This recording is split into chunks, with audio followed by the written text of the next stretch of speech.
إن الحمد لله نحمده ونستعينه ونستغفره ونعوذ بالله من شرور أنفسنا ومن سيئات أعمالنا من يهد الله فلا مضل له ومن يضلل فلا هادي له أشهد أن لا إله إلا الله وحده لا شريك له تعظيما لشأنه وأشهد أن سيدنا محمد عبده ورسوله وخليله صلى الله عليه وعلى آله وصحبه ومن تبعهم بإحسان إلى يوم الدين وسلم تسليما كثيرا يا أيها الذين آمنوا اتقوا الله حق تقاته ولا تموتن إلا وأنتم مسلمون يا أيها الناس اتقوا ربكم الذي خلقكم من نفس واحدة وخلق منها زوجها وبث منهما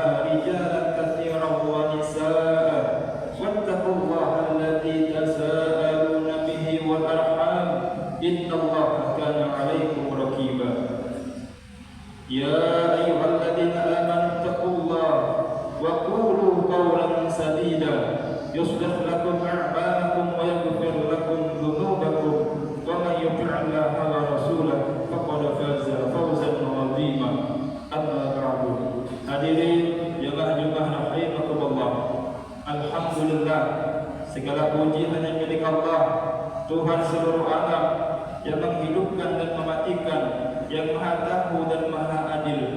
Hanya kepada Allah kita berharap dan hanya kepadanya kita bergantung.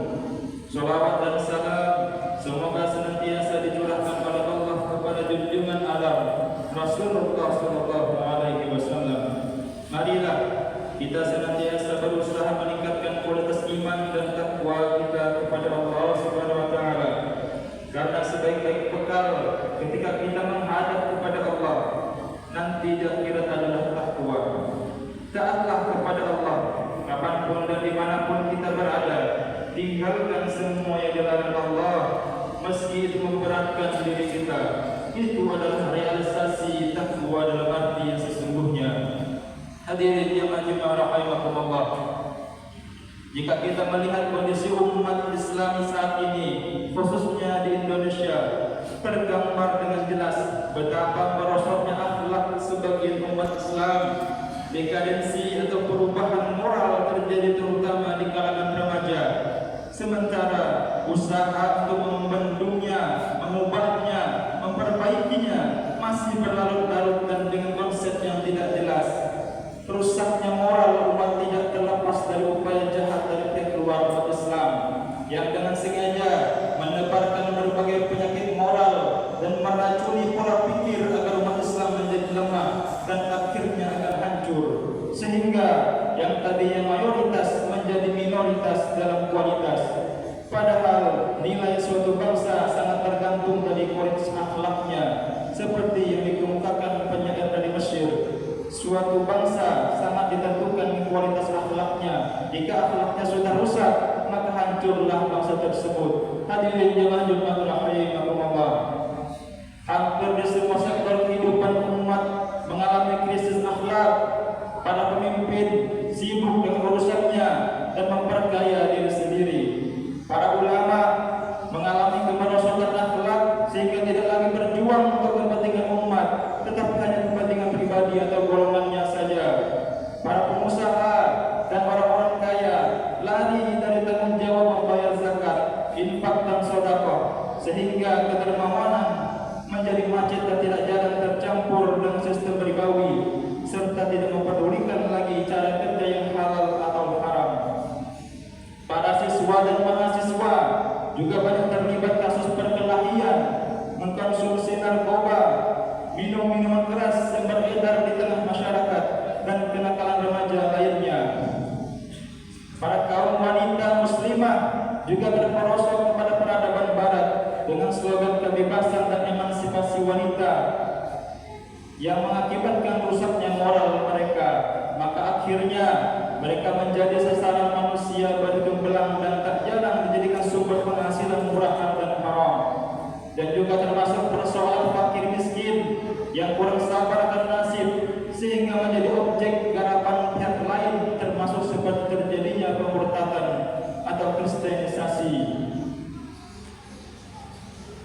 Ibaratnya satu keping saja jembatan yang kita lalui sehari-hari ada yang rusak.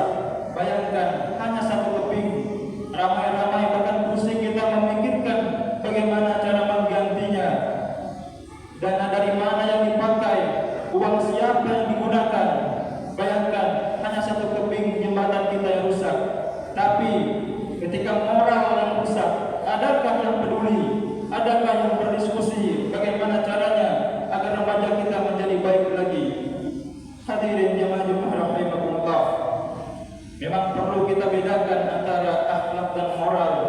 Akhlak lebih didasari oleh faktor yang berhubungan dengan kehendak Allah, sedangkan moral penekanannya lebih kepada unsur kemanusiaan. Akhlak secara teori memang indah dan mudah, namun secara praktek memerlukan kerja keras.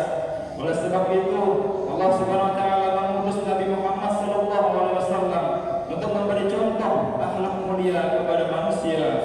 Pekerjaan itu dilakukan oleh Nabi Muhammad sallallahu alaihi wasallam sebaik mungkin sehingga mendapat pujian dari Allah Subhanahu wa taala. Wa innaka la'ala khuluqin 'adzim. Sesungguhnya engkau berada pada akhlak yang mulia.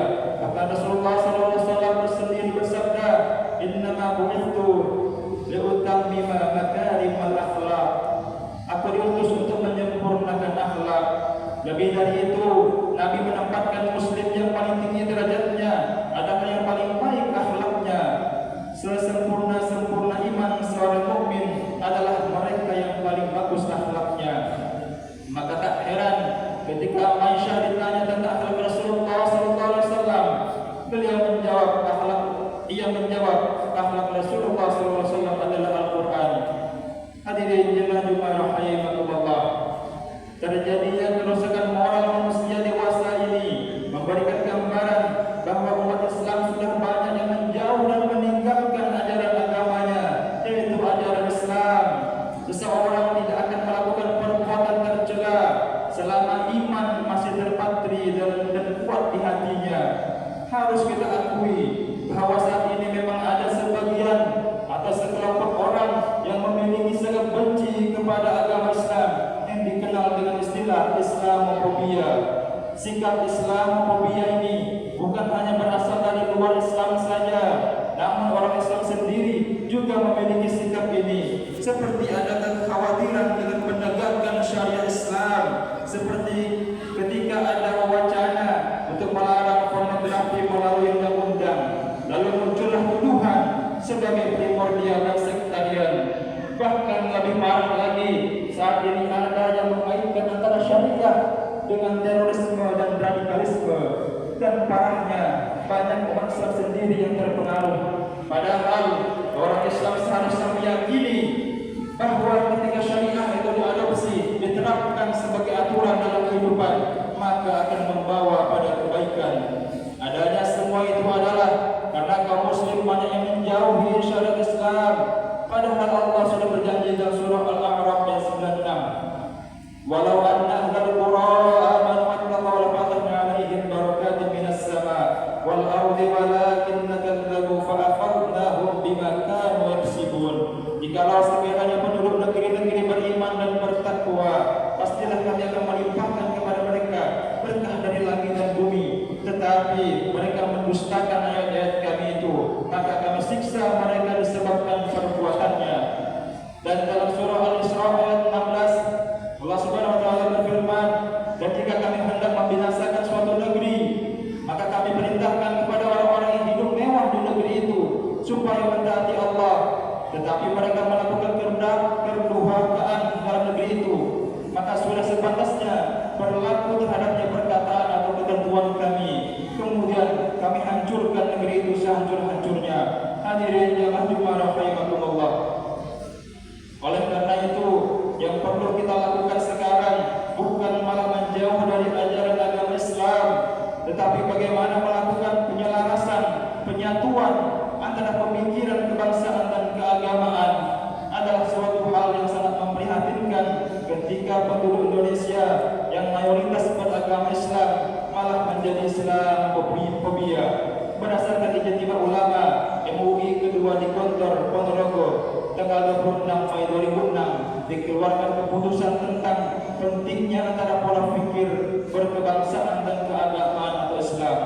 Agama seharusnya dijadikan sebagai sumber inspirasi, kaidah penuntun di dalam kehidupan berbangsa dan bernegara, bukan malah dijauhkan dari kehidupan berbangsa dan bernegara.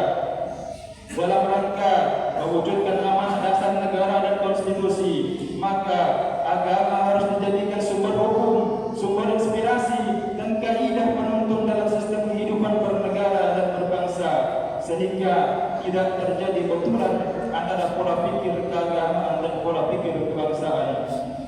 A'udzu billahi minasyaitonir rajim. Bismillahirrahmanirrahim.